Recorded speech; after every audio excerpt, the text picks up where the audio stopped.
Welcome to my channel, I'm Gary Wiryawan, and today I want to talk about this little lens, the Olympus 9-18mm f4 to f5.6. Let's go!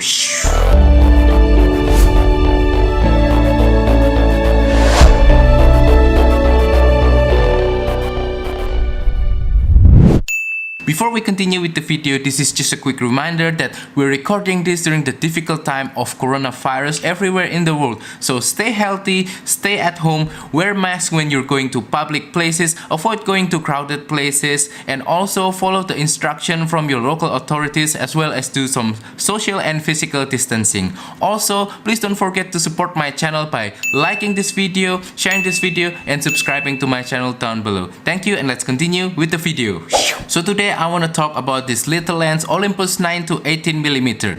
This guy right here. So this guy right here is a wide-angle zoom lens for micro four thirds that goes from 9mm all the way to 18mm in micro four thirds, or about 18mm to 36mm in full frame. The aperture of this lens at 9mm is about f4, and at 18mm the maximum aperture goes to f5.6. So it's a very basic aperture. It's not a really big aperture like f2.8 or f1.8. One interesting thing to know about this lens is that this is one of a few micro four thirds lens which has a collapsible locking barrel mechanism like this. So in order for you to use this lens, you have to first unlock the lens by rotating the zoom barrel until it clicks at about 9mm, and that makes the lens very similar to the older Olympus 14-42mm kit lens, which also has collapsible locking barrel mechanism. Another useful feature that is available on this lens but might not be available on all wide-angle lens is the addition of filter thread on the front element of this lens, which makes it very easy for you to attach filters to this lens. And this is helped by the fact that the front element glass of this lens isn't bulbous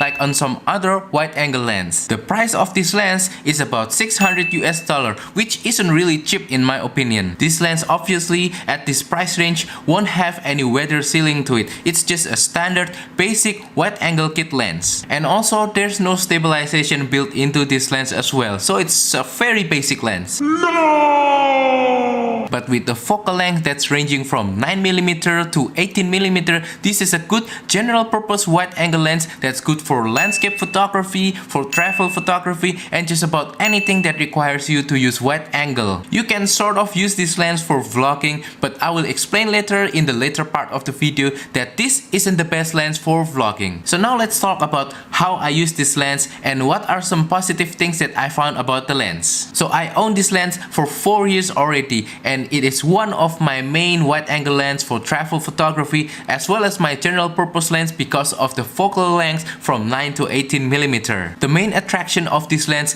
is the focal length that goes from 9mm to 18mm, which can cover a lot of photography genre with just a single lens. At 9mm, it is very useful for capturing landscape photography during travel, as well as anything that requires a wide angle such as sceneries and so on. And on the other hand, when you zoom it into 18mm, it is very useful for environmental portrait, for some street photography, for some general purpose photography because it is tighter than 9mm. Being able to cover anything from 9mm all the way to 18mm makes this lens an ideal choice for travel photography when you just want one single lens for your walk around lens. However, I have to be honest with you, I don't use this lens frequently anymore because I already have a better wide angle lens, which is the Laowa 7.5mm f2, which is recording this video right now. It is now performing as my backup wide angle lens, and it does a good job covering the Laowa's lens blind spots, which are the absence of autofocus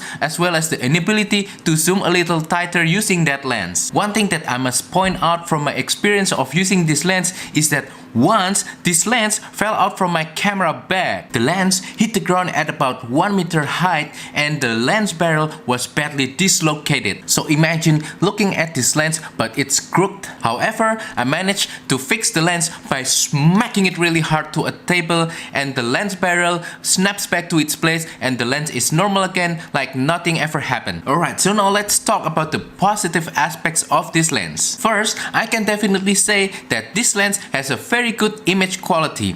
I personally don't have any scientific tests on this lens, but I can definitely say that the result that I got from this lens is very sharp, contrasty, punchy, and the lens can definitely extract a lot of details out of a scenery that you photograph. The sweet spot aperture of this lens is between f5.6 and f8, where the picture seems to be at its sharpest. The lens is very lightweight, and when it's collapsed, it is very small as well. The zooming mechanism is quite smooth, there's no problem with the zoom lever, and the manual focus ring is also good. One thing that I really appreciate from this lens is that it has a quite decent single autofocus. Now we know that in landscape photography, having autofocus isn't such a huge deal, but having autofocus really helps make focusing easier. Other things to notice is that there's no noticeable vignetting on this lens, but there's just a hint of flares when you're shooting directly into a strong light source such as the sun or a very strong light. However, I can happily say that the flares produced by this lens isn't as bad as the flares produced by my Laowa lens, which is very notorious. Also keep in mind that there's a little bit of a barrel distortion when you're shooting at 9mm, but it's not always noticeable and it's quite common for all wide angle lens. Alright, so we've talked about the positive aspects of this lens. Now let's talk a little bit about the negatives. So first of all, this is a jack of all trades, master of none kind of wide angle lens. So the widest focal length isn't wide enough, and oftentimes the tightest focal length 18mm isn't tight enough for most of your applications. Another negative aspect that I must point out is that the aperture is very limiting.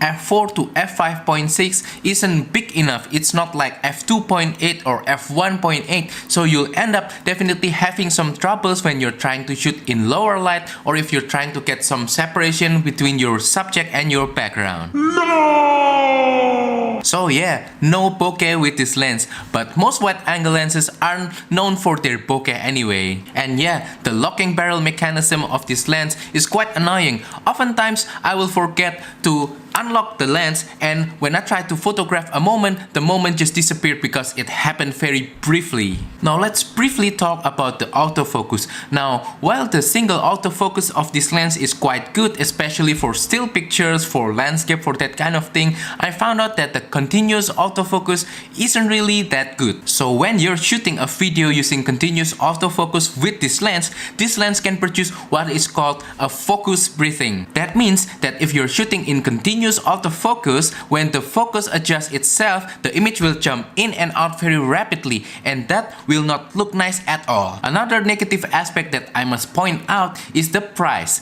$600 for this lens, in my opinion, is not cheap at all. There will be a lot of competition within this price range for this lens. So for example, the Laowa 7.5mm f2 that is currently recording this video is priced similarly with this lens, and it features a much wider focal length at 7.5mm as well as larger aperture at f2, and it's priced similarly. So yeah, it's quite a competition for this lens. However, with the Laowa lens, you are losing the ability to do autofocus because the Laowa lens is manual focus only, which for me isn't really a huge deal for making video like this or for shooting landscape photograph. Also, there's the older Panasonic 7-14mm f4, which is slightly more expensive than the Olympus 9-18, but still on the same price range. That lens is much wider at 7mm, but it loses the ability to attach filter due to the bulbous front element. At one point of time,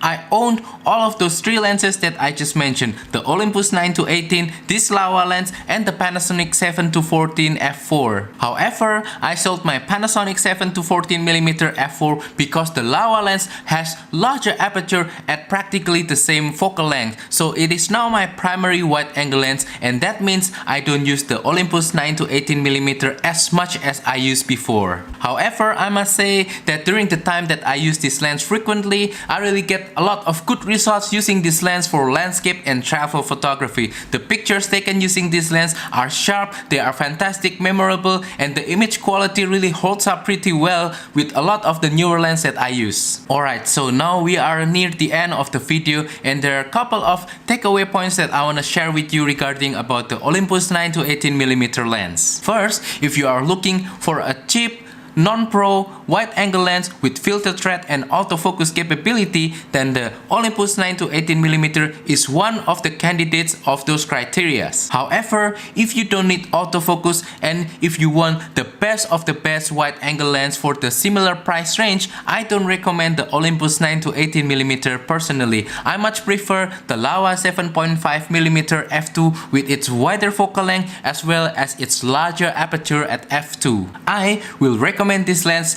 highly if you can find a used one with a good condition and good price, because only then that this lens will offer a good value for your money. So that is all for today's video. I hope that you find this video to be useful. Please comment down below if you have any experience of using this lens.